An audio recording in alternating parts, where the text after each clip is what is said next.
Hello guys and welcome to episode 13 of WTT. My name is Adam Lobo. And my name is Vernon.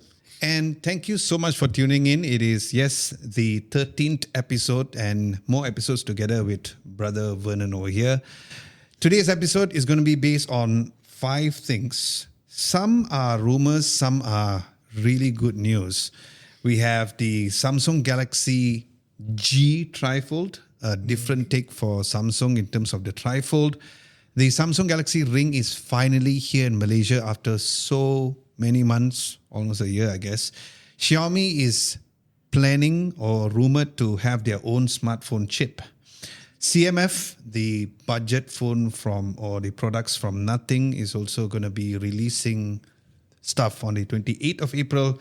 And Vernon, as usual, found a very interesting picture or video actually about the Pixel Drop, a new feature which is already on the Pixel phones, but apparently it will also come bundled together with some Galaxy S25 series phone and other Android phones. So we'll dive into each one of that.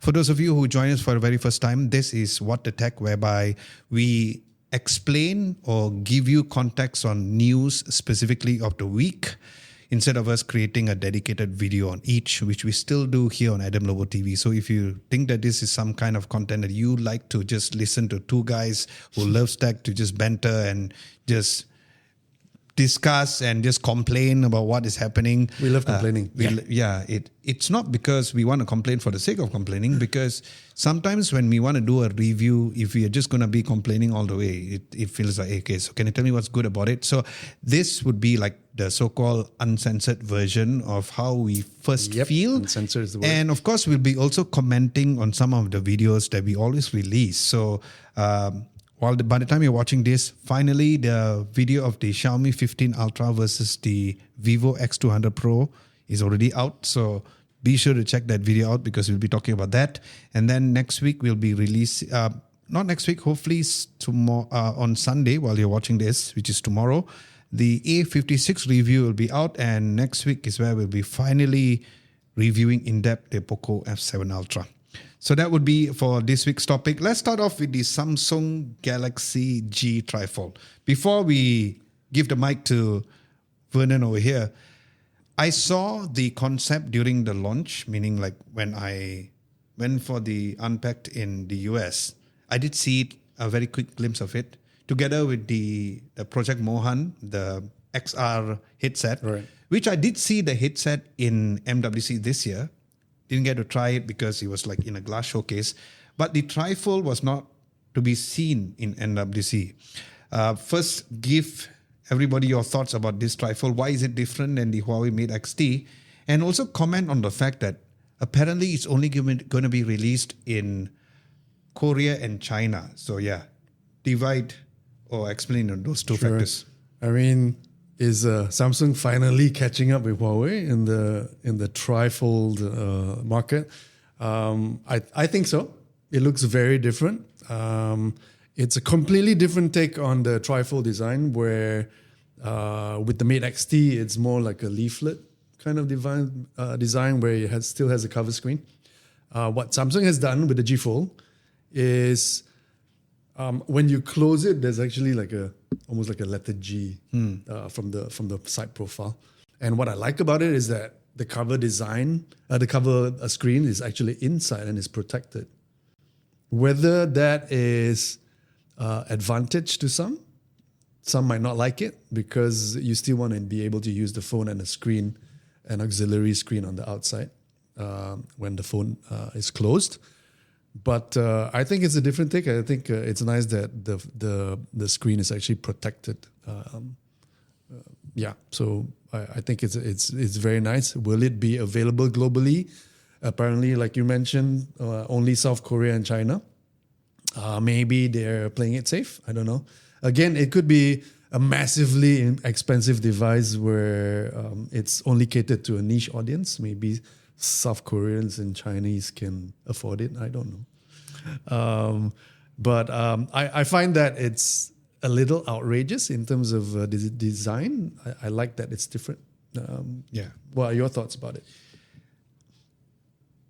The moment when I saw it in Unpack, I thought that Oh, it's the same. It's just Samsung's version of it. Until when we dive deeper, we found out that it's actually like a folded into G kind of design. Yeah. I didn't expect Samsung to do the trifold because the potential price that it might be, because More going back screens, more expensive, right? yeah, because while the Huawei Mate X-T was really mind-blowing and a lot of people loved it, and even when I reviewed the device, it was great for almost 2 weeks. But again, it comes down to the price, and I hate the fact that every single week we are always talking about price. But it is the fact, right? Who's going to buy a 15,000 ringgit phone? Yes, it's true that you can have a huge screen and then you can fold it. Probably in China and Korea, people are more accepting towards those kind of prices because, it's like your so-called ultimate flagship phone. But speaking of which, would you agree with Huawei calling the Mate X-T a trifold? Because a lot of people commented in the video saying I that... have thoughts about that. Yeah, because a lot of people commented in our video to say that, what is Huawei talking about? Why is it called a trifold when it doesn't fold thrice? 3 times, yeah. Like, it doesn't fold 3 times. Why is it called a trifold?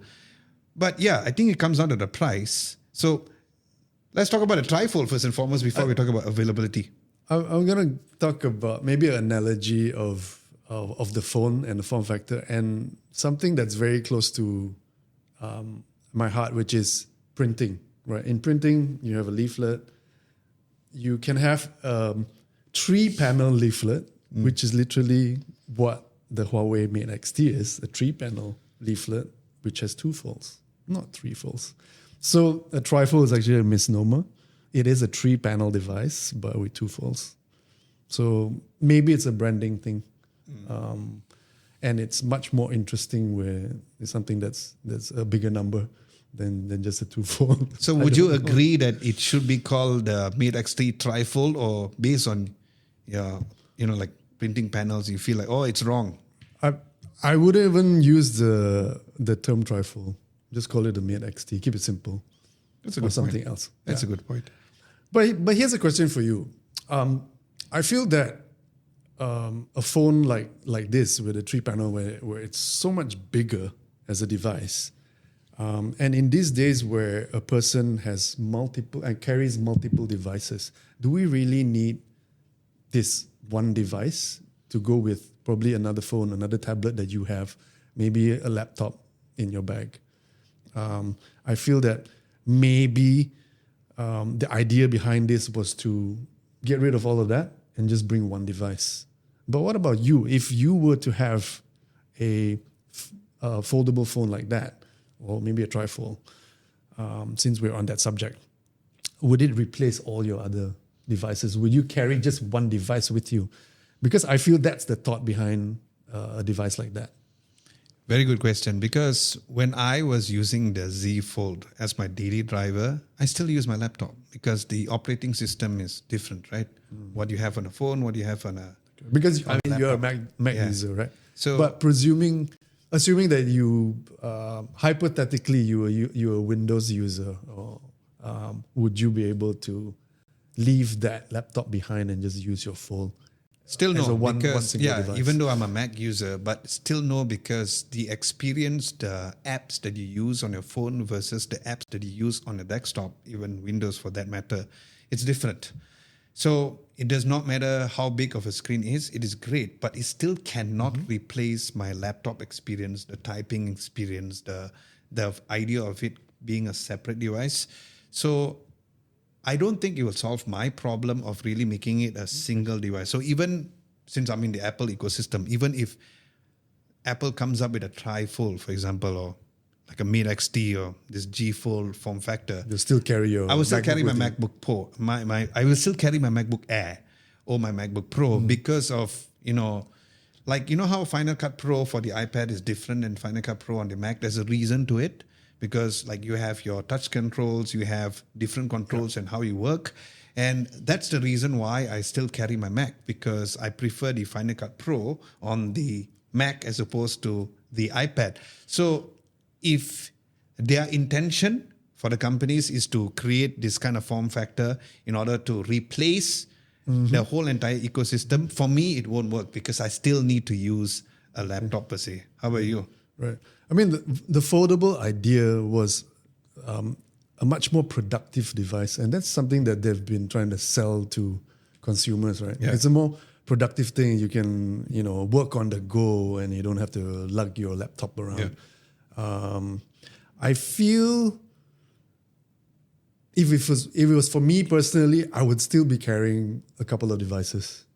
I think if I were to buy a foldable, it's out of the emotion of it, of having something cool, of having something different. If Apple would have a foldable, it would be the same. I mean, I would still be carrying my iPad with me probably and my MacBook Pro. Yeah. I feel that, again, it kind of would appeal to a certain crowd. Speaking of appealing to a certain crowd, is this the reason why if Samsung is going to be releasing this Samsung Fold, Galaxy G Fold, let's not call it a Trifold, right? Is that the reason why they're only releasing it in China and Korea to test the market first, or you feel like there's no market here in Malaysia? Because even when the Huawei Mate X3 was released, the number one question a lot of people ask is that how much is it going to be cost? Yeah. And the moment that we say it's going to cost 15,000 ringgit or whatever conversion USD which you can do with the tariffs and all, we're not going to go into that. Is that the reason why? Because globally it may not be accepted and they feel like they have more chances to sell it in Korea and China. It could be. Yeah, I don't have an answer for that, but yeah, it could be. Again, it's a very niche product and it's going to be pricey. In a very in the market where it's like it's Southeast Asia, it's super price sensitive. I would say the same in Asia in general. So this particular device may not appeal to a huge number of the audience and the consumers. Yeah. Let's just hope it doesn't become a Bixby speaker. It came and disappeared. Okay, so that would be for the Samsung Galaxy G Fold. Let us know your thoughts in the comment section below, whether or not you're listening or even if you're watching here on YouTube. The next thing is that finally, after several months, I think almost a year, the Samsung Galaxy Ring is released in Malaysia. I had my hands on it. I have my thoughts. Lucky you. I have my thoughts about it. I don't have the device with me as of now, but I did get my hands on during the hands-on session here in Malaysia. Before we talk about the price, because everybody talks about the price, right? My first impressions about it is that it was really light. I don't wear rings as how I used to do in college, like lots of them. And I've got wedding rings. Because you're a rock star, that's why. As could be the reason why, because I have a lot of rings. But I like the design of it. It feels solid and it's not heavy, which is good. I'm used to smartwatch and using the Whoop pen. But ideally, there are certain things that did caught my attention. Is the fact that it has the similar health features which is available on the Galaxy watches and your different ecosystem of things when it comes to health tracking. But I kind of wish that there's a specific feature within the software which is catered specifically for the Ring, because it still ties on to the Samsung Health. Yeah. So having the Ring and the Watch Ultra might be a bit redundant in a way, because you don't get anything extra except for the double pinch feature. Yeah. I wish that it was also catered for not only your index finger and your middle finger. I wish it was a ring finger, so I could potentially replace my wedding ring, right? I mean, that is something. But does that have to do with accuracy of data? And that's according to them. According to them, the index finger is the most kind of. I wish I had two sizes, one to try on my index finger and another one to try on my ring finger, so that I can really test those claims. But unfortunately, it's not cheap. It's 2,099 ringgit. Yeah. Which is this the first time you're kind of using a smart ring? Yes, it is. So that's why I'm a bit excited, because we all have tried smartwatches, smart bands, but trying out a ring was something that I've always had that thought, because of Ultra Human ring, the Aura ring, and then now there's a Luna ring, and I didn't try it first because I wanted to try the Samsung Galaxy Ring first. At the same time, the Aura Ring has subscription, the Whoop Band has subscription, good point. and Ultra Human has no subscription. So before I go and test those out, which a lot of friends have tested out, I wanted to try out the Galaxy Ring. So first impressions, I like it. I just felt like, of course, the price was one of the biggest hindrance for a lot of people to buy it. For me, as a tech reviewer, I will get my hands on a device and eventually I will buy it. But whether or not it is something that everybody can afford, and like I said at the end of the video, my first hands-on experience, would people sleep with a 2,000 ringgit ring, right? So that is one of the biggest questions, especially if you're within the ecosystem. The good news is that it is available, meaning like you can use it for Android devices, not on iOS device. That has been tested and proven. The only thing that you kind of miss out is the pinch feature, which Samsung has the camera. So you can use it with any other Android device aside from the Samsung Galaxy. Yeah, because the Galaxy Health feature, the app is available for every Android as well. So it's just the pinch that you miss. So it's the pinch that you miss. But for me, I think it's a party trick, more of a, because Samsung's... It's not a deal breaker. Samsung's hand gesture has been super reliable. The most reliable, like the piece, the hand gesture has been the best. So that's my hands-on experience. Unfortunately, you haven't got your hands on it yet. Not yet. The moment I get it, I'll pinjam to you. Sure. But tell me your thoughts about it. I was incredibly excited when they finally announced the Ring last year and globally. And then now that it's come to Malaysia, I'm even more excited because I feel smart rings, I mean, to be honest, is not a new thing. It's been around for a decade. I believe Aura Ring kind of kickstarted the entire industry with their ring, funded by Kickstarter in 2015. It was something I was looking at for a little while. Why? Because I love tracking my sleep. And the problem with that is I have to wear a watch to track my sleep, which is not always the most elegant, and it's a little heavy when I'm sleeping. So I like tracking that as an activity tracker. But obviously the industry has changed. There are more players now that you mentioned. But the problem is, I think in Malaysia, there's less exposure. We're not so exposed to smart rings. Also, I think because it's the proliferation of smartwatches and also mobile phones. So we don't carry another device with this.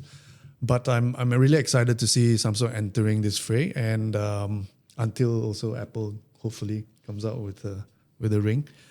But yeah, so smart ring, activity tracker, health tracker, all the features that I really want in a ring outside of a smartwatch. So I can literally wear it anywhere I want for activities, to sleep. I don't have to bring perhaps a phone with me all the time. I don't have to wear a smartwatch all the time. And sometimes smartwatches like this don't look very elegant with, office clothes and outside of gym wear. So that's another disadvantage of that. But I think you mentioned a very important point about the Samsung Ring, Galaxy Ring, which is no subscription, which was something a lot of people were talking about and felt that it was a disadvantage for the Aura Ring, where you have to pay a subscription on top of buying the device, which is kind of sucky. So I like that Samsung went that particular direction.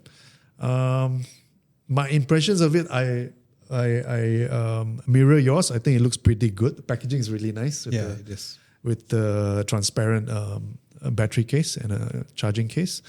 And I feel that the con is the drawbacks would be being tied to the Samsung platform. And Samsung Health is yet another platform that I need to kind of use, another app that I'll need to install on my phone, which is a little sucky. And obviously the price point is an issue. $2,000, 2,000 ringgit for a ring that doesn't have a display. Yeah. And you'll end up having to still depend on your phone to look at the insights, the data analytics and stuff like that. It's also a little bit of a hassle. Yeah. difference, for those of you who did not know, there's a huge difference between getting the ring here in Malaysia compared to getting it overseas. So Okay, in the how so? US, you go to the Samsung website, you order it, but they'll give you the test kit first, meaning that they'll give you the ring sizes? size.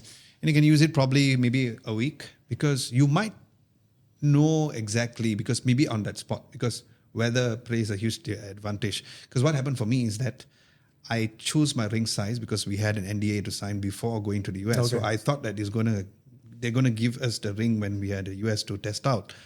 But when I was in the US, I went to Best Buy because I love Best Buy. I wish Malaysia had Best Buy. So I went there. So, It's like the Harvey Norman of the... exactly. But more US. techie, right? Yeah. So when I went to Best Buy, because it's cold, because it's like, ending winter, I went and tested it out. I said, wrong finger, wrong size. Then You shrunk. Then Your fingers I shrunk. told the Samsung agency here, I said, the size is different. Can I go with this size instead? I think because when it's cold, your fingers shrink, right? Yeah. Then when I came here to try it hands-on, he was big. I said, alamak, go back to the other previous size, which I measured, right? So going back to how you order here in Malaysia, first and foremost, you will need to go to the Store. Samsung Experience Store. Okay.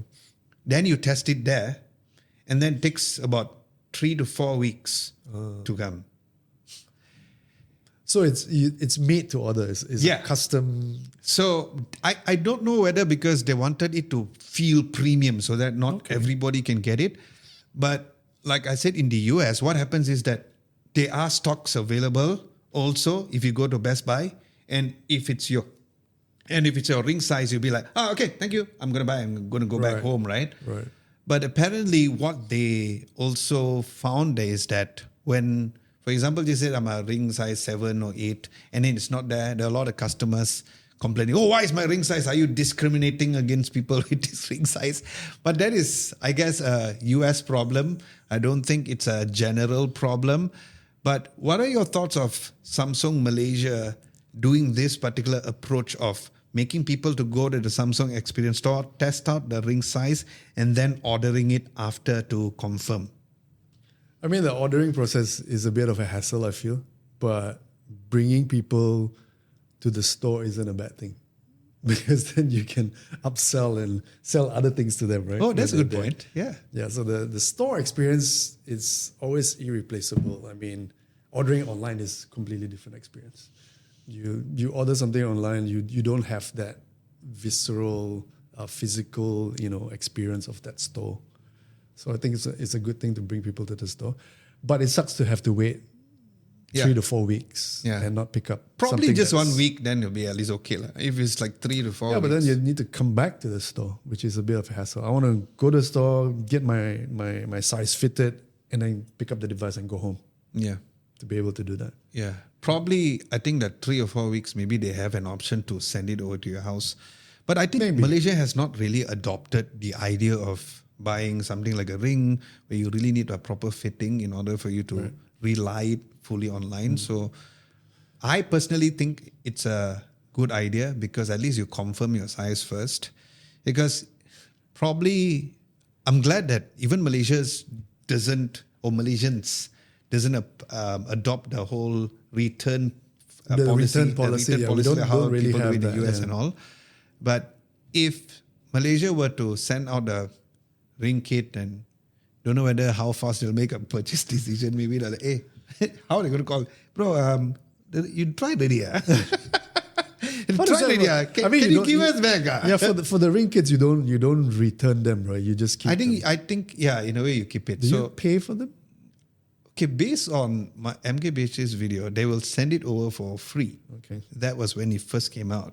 What are the conversion rates? I'm Yeah, interested so to know. that's the thing, right? So I don't know whether they're going to Maybe it's only 30% or something. Could be. But yeah, I think it's good to test that out first. And probably Samsung Malaysia is saying, 3 weeks is to manage expectations. Okay. Probably maybe later in the future, they will bring it and say, by the way, we have stock.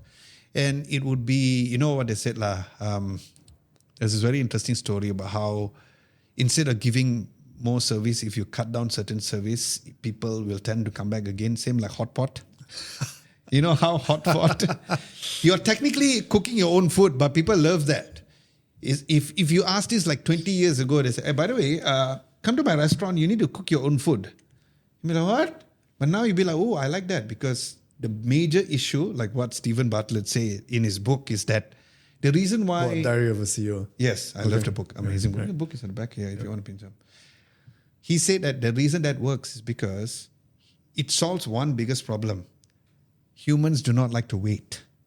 Okay. So while But you waiting, still have you're to wait cooking. No, when I come here, I can cook. Hey, bro, how are you? La? You know, you cook. Eventually, you got it. As opposed to waiting for your dinner to come. I don't know whether that is true or not. We but love to pay for unnecessary stuff. I don't like hot pot, so it's okay.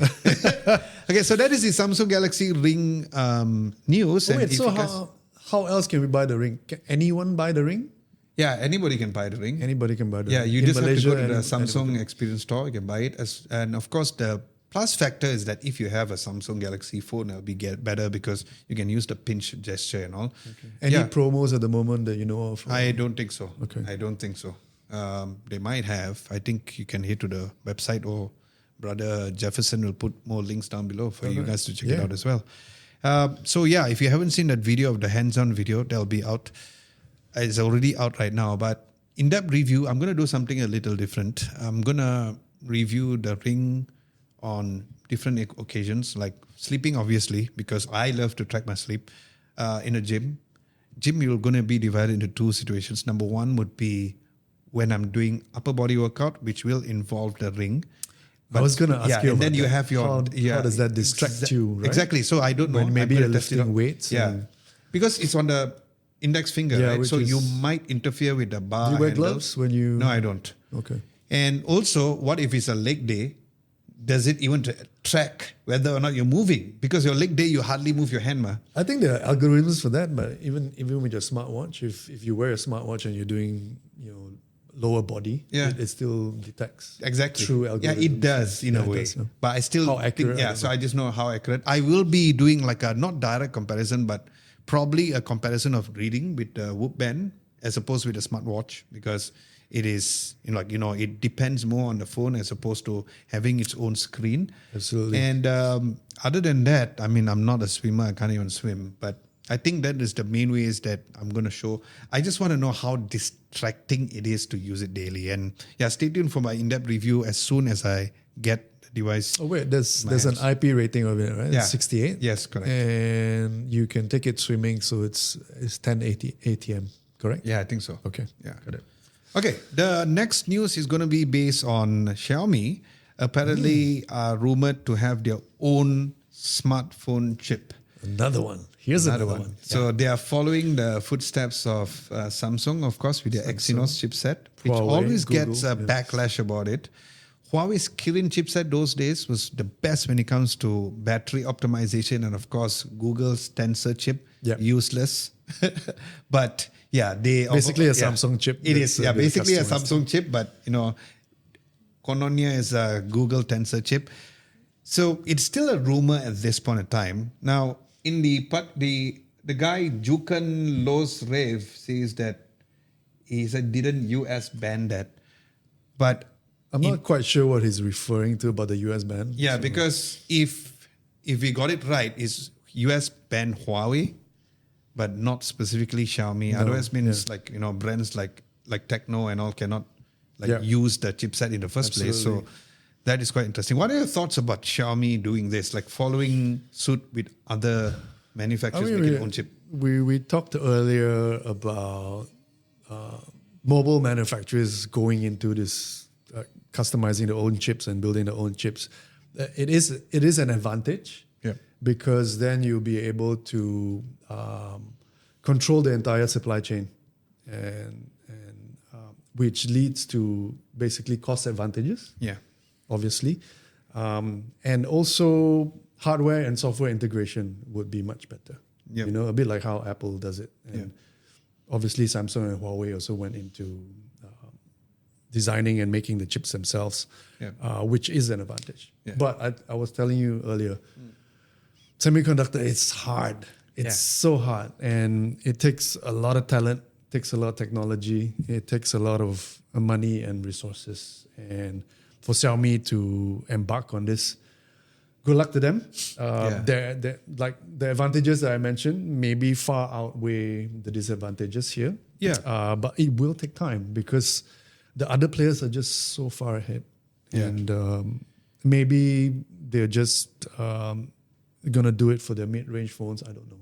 But there's very little details at the moment. Yeah, because creating hardware like a camera module and stuff like that, even with that, they've been, having collaborations with Leica in order for them to actually fit that in.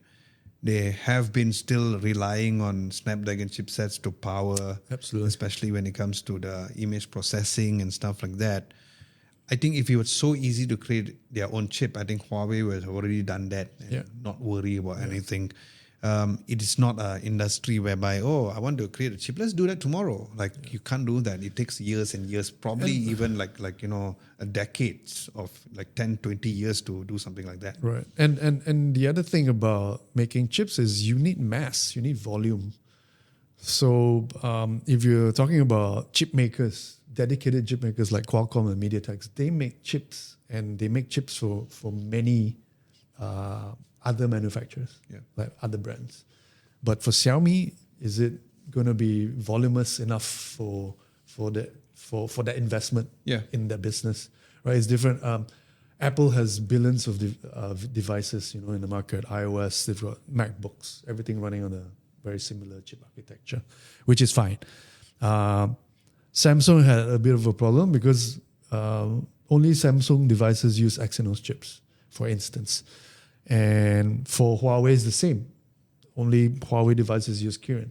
And being banned by US is not a good thing either because that means they cannot push enough hardware, enough to justify that kind of investment in the chip.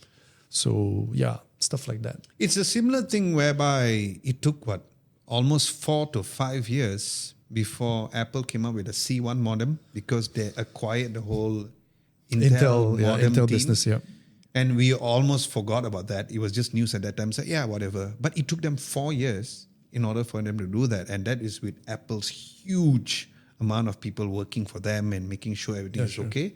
It's interesting how they introduced it on the iPhone 16e first to test those out.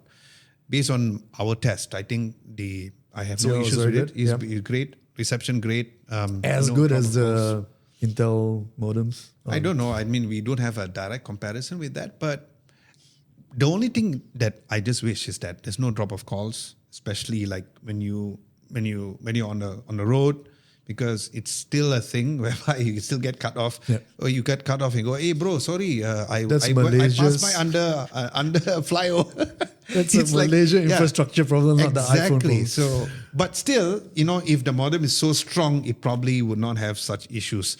I also did a very in-depth research on NVIDIA on how Jensen Huang and team has managed to really build to where they were and where they are today. And what they did is that any of their suppliers acquire, and then eventually become by the competition. Exactly. Which that time was not so huge. So I think nowadays companies like Xiaomi cannot do that.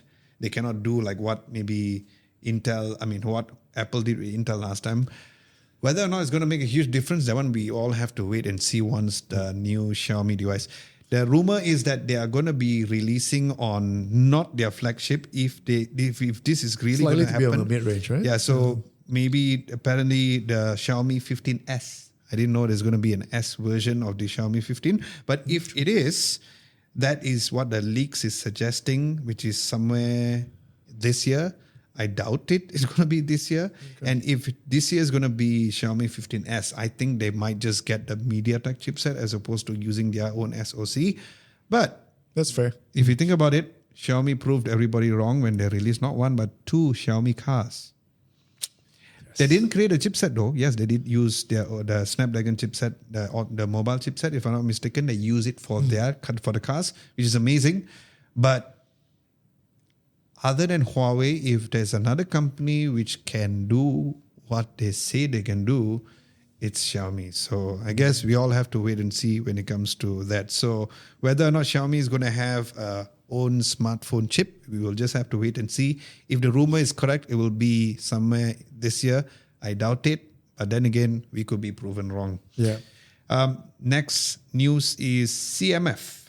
What are your knowledge when it comes to CMF? Because I reviewed the first CMF Phone 1 and all of their devices. But before I give my thoughts, I want to know what are your thoughts about they releasing a new phone, which is end of April, which is end of this month. Well, CMF is a brand, and being the sub-brand of Nothing, when they first were introduced, I felt excited because I feel they do things differently. Yeah. It's not just another challenger brand that's selling cheap devices and stuff like that. I think the great thing about the CMF brand, it's about individualism, it's about personalization and customization. So it gives power to the user to kind of put your own take on it, put your individual look and feel into the device and making it customizable. I like that it's not just about specs. It is about super value for money, yes, but I like that the design is so different. It's very refreshing in the world of so many generic phones nowadays, generic looking phones. Yeah. So I like it.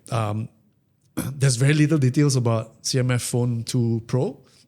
Surprisingly, because if it's going to be releasing at the end of this month, you might already buy right now. You might get some stuff, but it's not there. But it's a typical kind of Nothing strategy as well. Just create that hype and create the curiosity. I feel that even from that thumbnail alone, and also that tweet, you'll be guessing. Is that the third camera on the phone? Which would be interesting because the CMF one had 2 cameras. But what do you think? I think like, it teases. I like the fact that CMF Phone 1 was not a Pro, and I like the fact that it's only 1,000 ringgit.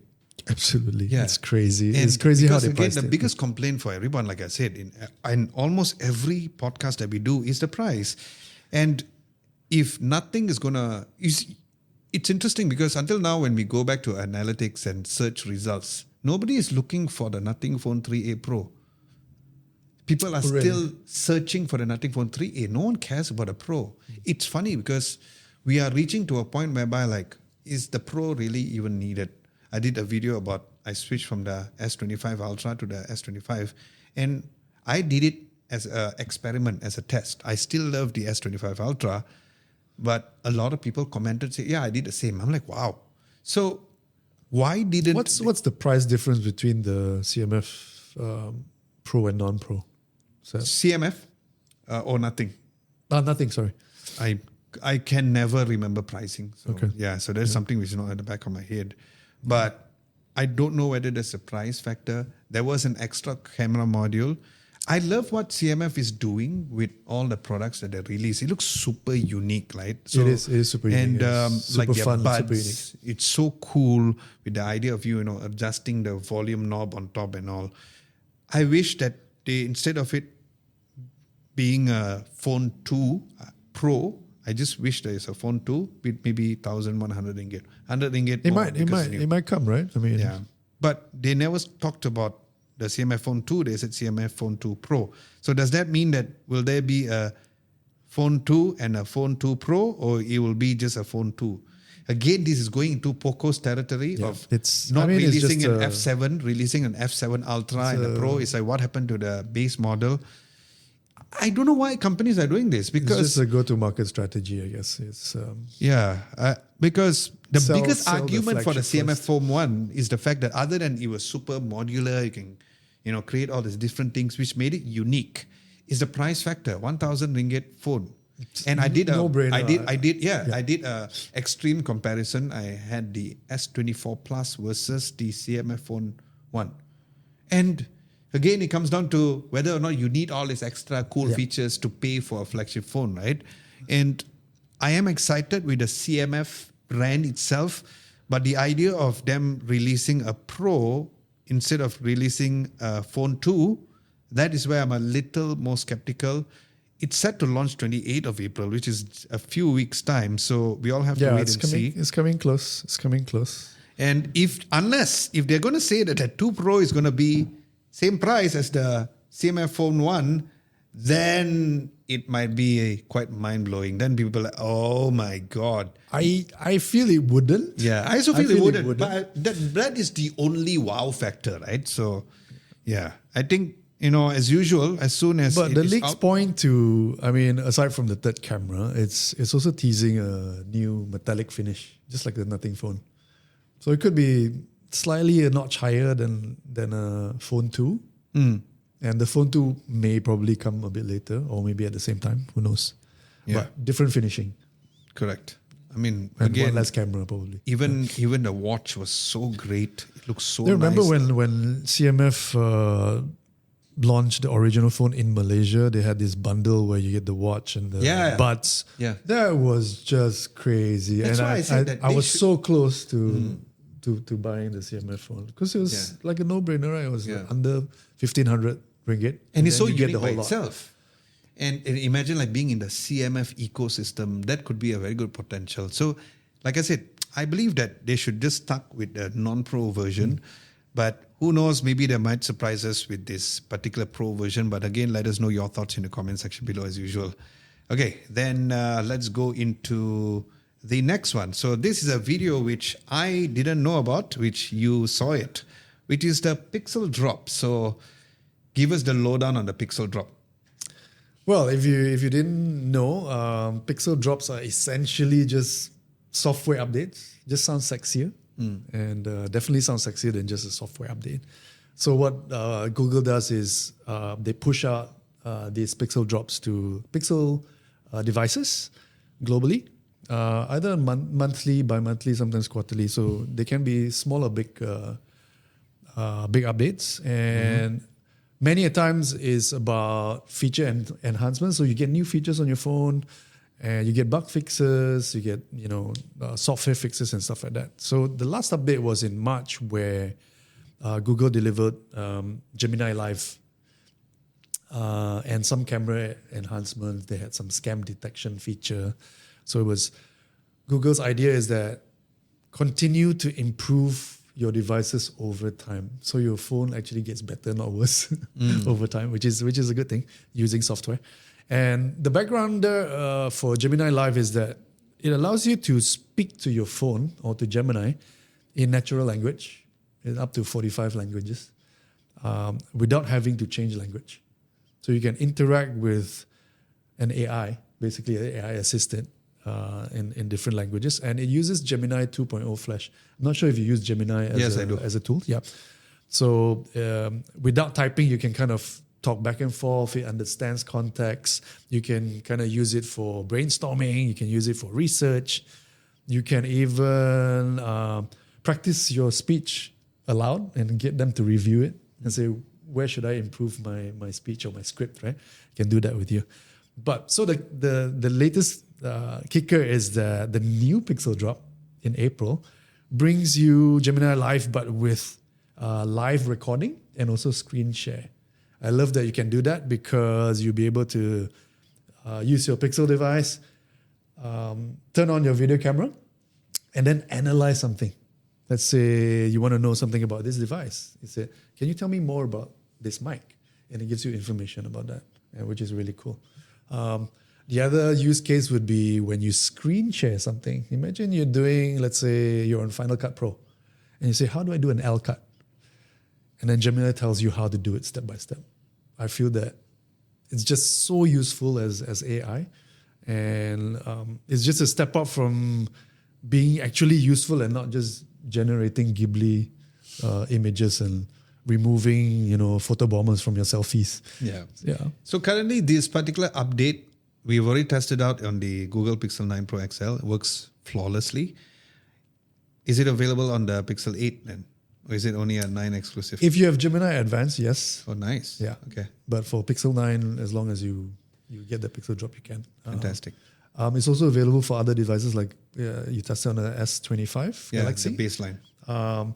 It is available on other Android devices, but you need to subscribe to Gemini Advanced, which is a paid feature. I think it's $20 or something like that. Yeah, the good thing about Gemini Advanced compared to ChatGPT, for example, is that you also get 2 terabyte of storage, which is a lot. I mean, for me, like sharing files within the team, sharing files within clients and stuff has been really good. I use Gemini Advanced because of the Flash. It's super fast. It is great. I did a lot of workshops telling people about Gemini. Gemini is amazing. Yeah. One of the biggest challenge that I have is that Malaysians call Gemini Germany. Gemini. I swear. So guys, if you're listening for this from Malaysia, it's called Gemini, not Germany. Germany is a country. But I mean, jokes aside, Gemini has been very, very And great, did you get a chance to try live recording? I haven't tried it yet, but Apit has already tried behind the scenes. He said that it works flawlessly. I'm going to try it and probably release some short form videos like you suggested, especially to Malaysianize everything. Yeah, in a Malaysian context, how would you use it, right? That'd be quite good. Because my major concern was the fact that whether or not it could answer as quick as possible, right? Yeah, I mean, in the video, It was super quick. super quick. It was very So that is very important, but then it does come down to internet connection and stuff because I did do like some demonstration whereby I had an issue. Sure. I watched a couple of YouTube videos where they reviewed live recording and screen share. There is a delay depending on what you're asking it. So there could be as long as 10 to 15 seconds sometimes for it to process and give you that information. But yeah, that's understandable. I do appreciate how fast the updates are being rolled out though. Because remember what someone like MKBHD says that never buy a product with a promise of future updates.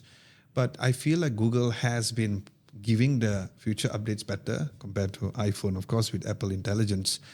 I tried using visual intelligence, but every time it tells me to ask ChatGPT, so what's the point?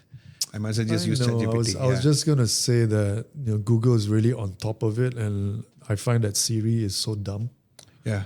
So hopefully this year's Dub will have, hopefully this year's Dub will actually finally like bring Siri to be one of the best because like when Siri was first announced, it was so good on the HomePod especially.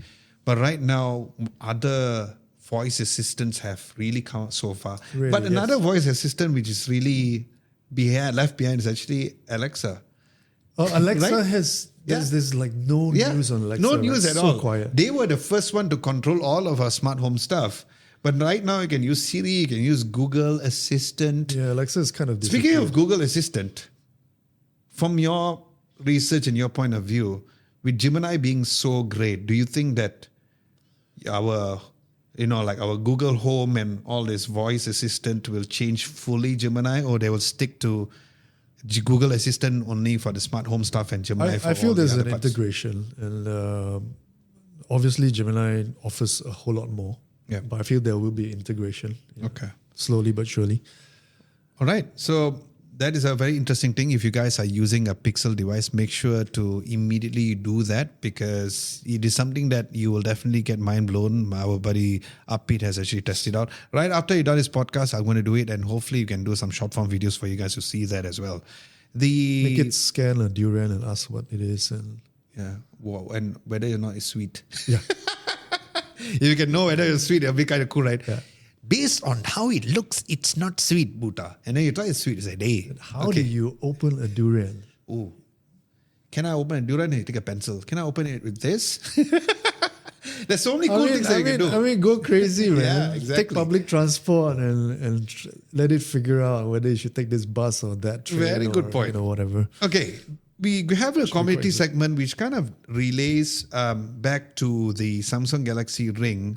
We just only posted this a day before we recorded the podcast. So far, there's 2 comments.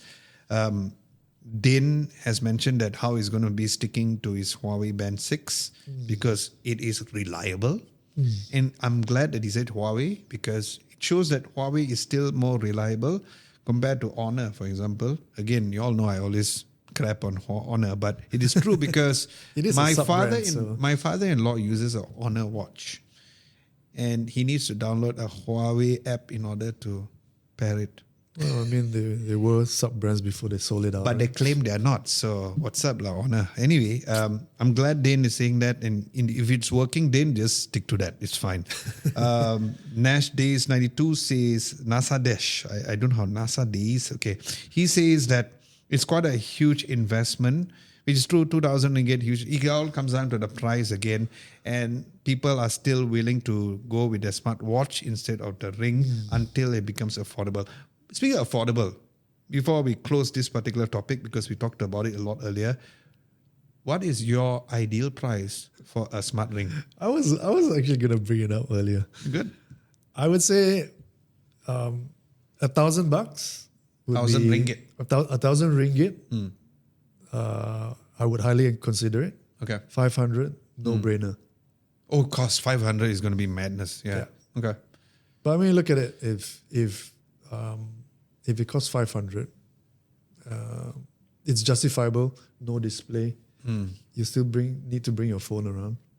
It's different from a smartwatch, which there's a whole lot more tech to it. Obviously, there's miniaturization and stuff like that. That's the cost. Yep. But $2,000 is I feel is just too much to pay for. Because of the technology, I would say that I don't mind if it's somewhere like 1,200 ringgit. I will buy it still. I think 500 probably, of course we will love for it, but 500 maybe is not as realistic as compared to 1,000 ringgit. 1,000 ringgit, then yes, I don't see anybody not buying it. But I still wouldn't mind if it's like 1,200 ringgit. Then it's like, oh yeah, I'm going to get this over a smartwatch. So yeah, if you haven't commented at the community tab, just comment down below. Interesting point. You said over a smartwatch. Yeah. Meaning if you had a smart ring, you wouldn't have a smartwatch, or is it an either or is you use it together? What's your take on it? If I were to use a smart ring and a smartwatch, I think what I have been doing lately is that I stopped wearing the Apple Watch to sleep. I only wear the Whoop band to sleep, because you're right, in the long term, it makes it uncomfortable. So I would replace the ring to my smartwatch only when I sleep. Okay. But what about the band and your smartwatch? The band and the smartwatch has worked both ways, because sometimes... it's band and a smart ring. Sorry. Band and a smart ring. If it's a band and a smart ring, then it all comes down purposes, to right? It all comes down to the software. One of the main reasons why I love the Whoop band is because the software it's so in depth. Okay. But I hate it, but I still do it. I hate the fact that you have to pay almost 1,000 ringgit subscription per year. Yeah, that's a lot. That's a lot. That's a lot of money. The device itself is about, if you buy it, if you convert it, is about 1,600 ringgit. But you get 1 year free with your Apple Health. Yes, it does. And your activity rings. Yes, it does. So again, that's the reason why I can live. Coming from an Apple user, that's yeah. So that's the reason why I can live without this. But probably not live without this as much because of that. I get you, because this doesn't sync with And I Apple started. rings. Again, I know we mentioned about him a lot, but I'm glad he's watching our podcast. I had a conversation together with Jason Smashpop, Z, and also Uma. And he said OGs. sometimes he doesn't want to wear a smartwatch because of the notifications that he get. But you can turn them off. Exactly. But he find it that he rather not wear a smartwatch. But then again, he's a huge watch fan. So yeah, you can turn them off. For me, like early in nowadays when I wake up in the morning, what I do is that I wake up, I just I don't touch my phone, I don't even touch my smartwatch, I just go feed Luna, go outside, read a book. Only then I wear the smartwatch first. My phone is still there. I do the rest of the thing, wash the Luna's plates and all. And then after that, I pick up my phone. So it's a nice way to... Very similar. So it's a good way to disconnect in a way. But at least by having this, it won't distract me. At the same time, it still has that. I understand you can remove the notification. But yeah, that's a whole topic by itself. It is, isn't it? Yeah. So yeah, that would be for the community segment. But before we close today's podcast session, by the time you're watching this particular video, the Xiaomi 15 Ultra versus the Vivo X200 Pro video is out. If you watch that video, then you should listen right now. But if you haven't watched the video, you can probably come back later. But in a nutshell, I was shocked because When In I a test, good or bad way? I was shocked in a bad way because I thought that I knew the Vivo X200 Pro was going to be good, but the fact that the Vivo X200 Pro was released end of last year and is still like really beating other smartphones, I thought the Xiaomi 15 Ultra would at least not beat the Vivo X200 Pro, but at least have some level of be on par, right? There are areas whereby Xiaomi 15 Ultra at night was better. That would be because of the 1-inch sensor, especially for sensor, picture. yeah. But video-wise, the Vivo does a bit better. So it's a very interesting comparison, which we will need for you all to watch it. But that is what we have just released by the time you're watching this video. Tomorrow is where we'll be releasing the in-depth review of the Samsung A56, an A-series phone, which is one of the top-selling phones from Samsung as well. And also, in the coming week, we'll be also releasing our in-depth review of the Poco F7 Ultra. Because again, I want to test it out further because there are some areas where the phone is not so ultra. Yeah, so I want you all to make sure to check that out as well. With that, we'd like to close this session for today. Thank you so much for tuning in for What the Tech episode number 13. My name is Adam Lobo. My name is Vernon, signing off. And we will catch you guys next week. Bye-bye. See you guys.